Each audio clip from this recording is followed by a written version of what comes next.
Good morning, all the students of class 9. Today I am teaching all of you your most important section, writing section, and story writing. Story writing plays a vital role in English, so you must know how to develop a story.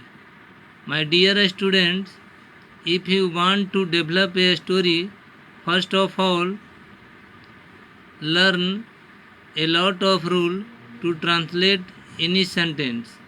After that, increase your imaginative, increase your imagination capacity.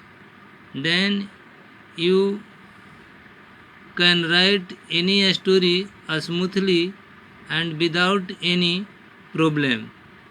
Today I am giving you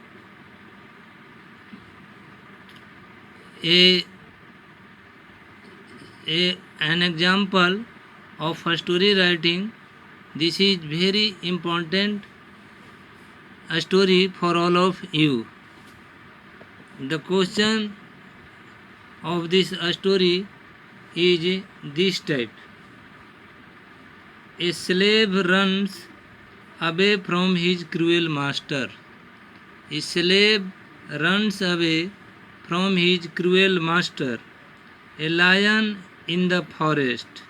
A lion in the forest.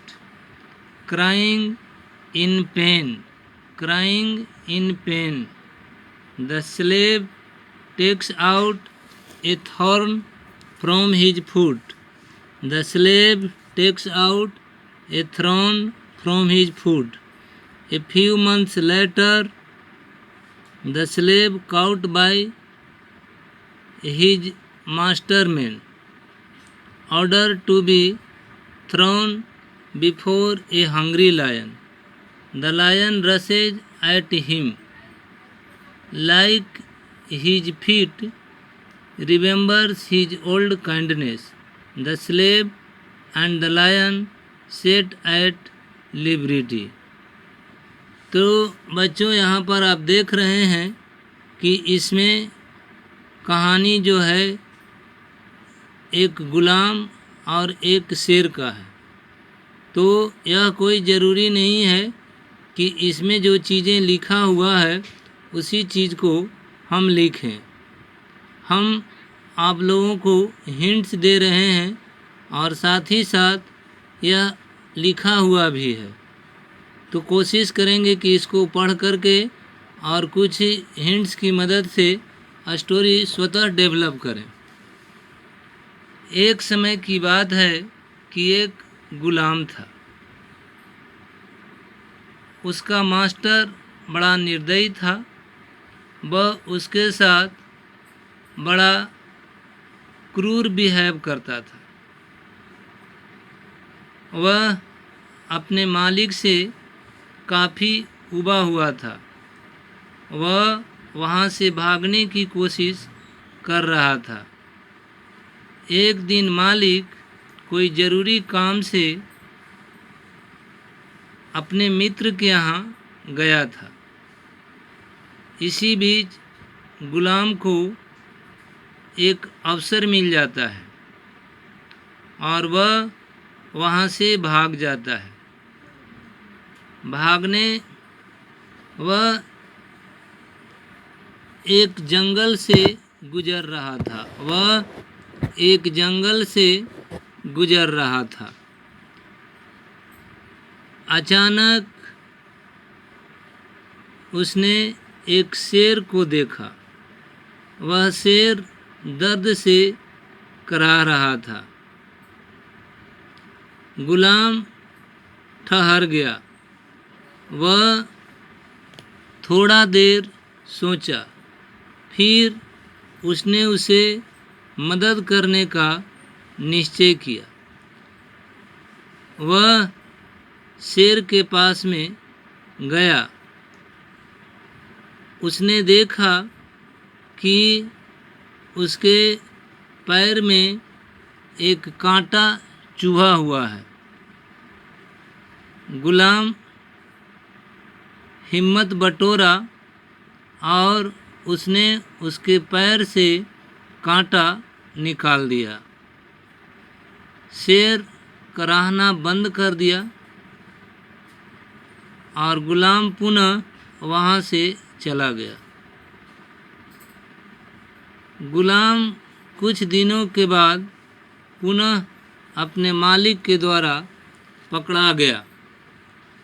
मालिक उसे कठोर सज़ा देना चाहता था, इसलिए उसने उसे एक भूखा शेर के सामने फेंक दिया। वह भूखा शेर कोई दूसरा शेर नहीं था, बल्कि वही शेर था जिसको कि उसने मदद किया था, उसके पैर से कांटा निकाला था। वह शेर आरंभ में उसकी तरफ दौड़ा, उसको सूंघा और सूंघने के बाद वह उसको चाटना शुरू किया। उसे गुलाम की पुरानी दयालुता याद आई। मास्टर पूरा सत्य को समझ गया और उसने शेर तथा गुलाम को स्वतंत्र कर दिया। ये कहानी आप इसका इंग्लिश भी लगभग उसी तरह का है, एक नज़र देख लें। Once upon a time there was a slave. एक समय की बात है, एक गुलाम था। His master used to treat him badly. उसके मालिक उसके साथ बड़ा बुरा व्यवहार करते थे। So the slave escaped from his cruel master। इसलिए गुलाम अपने निर्दयी मास्टर के यहाँ से भाग गया। While crossing the forest, he saw a lion। जब वह जंगल से गुजर रहा था, उसने एक शेर देखा। The lion was crying in pain। शेर दर्द में कराह रहा था, दर्द से कराह रहा था। The slave bent near him and saw that the lion had had a thorn in his foot। गुलाम उसके नज़दीक गया और देखा कि शेर के पैर में एक कांटा चुभा हुआ है। The slave also bent his way। चुभा हुआ है, sorry. The slave took out the thorn from his foot। गुलाम ने उसके पैर से कांटा निकाल दिया। The lion stopped crying in pain। शेर दर्द से कराहना बंद कर दिया। एंड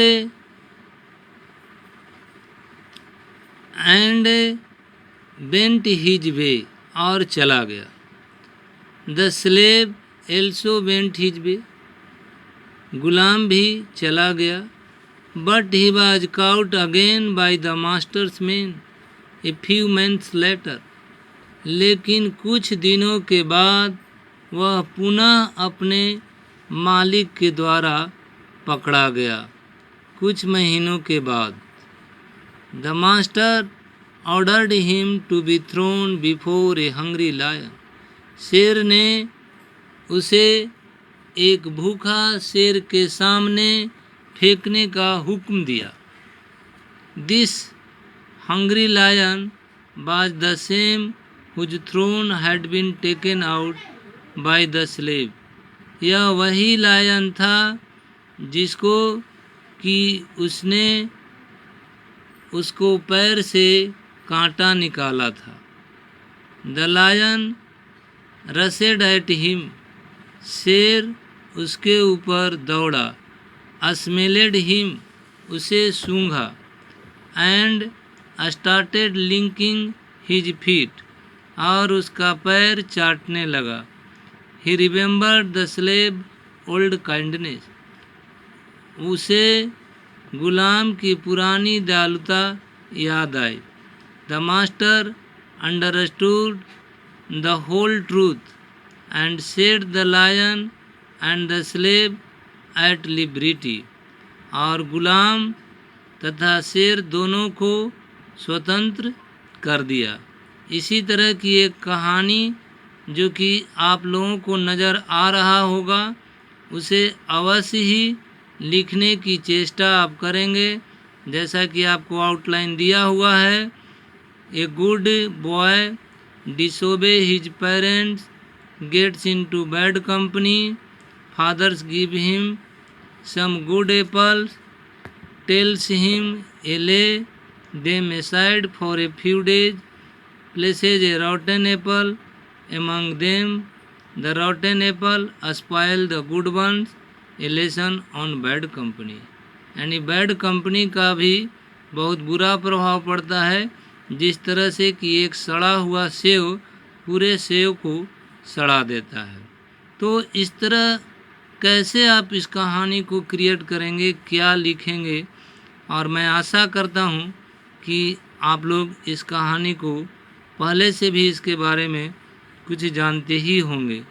उसके पिताजी उस लड़के का परीक्षा लेते हैं और पुनः उस लड़के को ज्ञान हो जाता है कि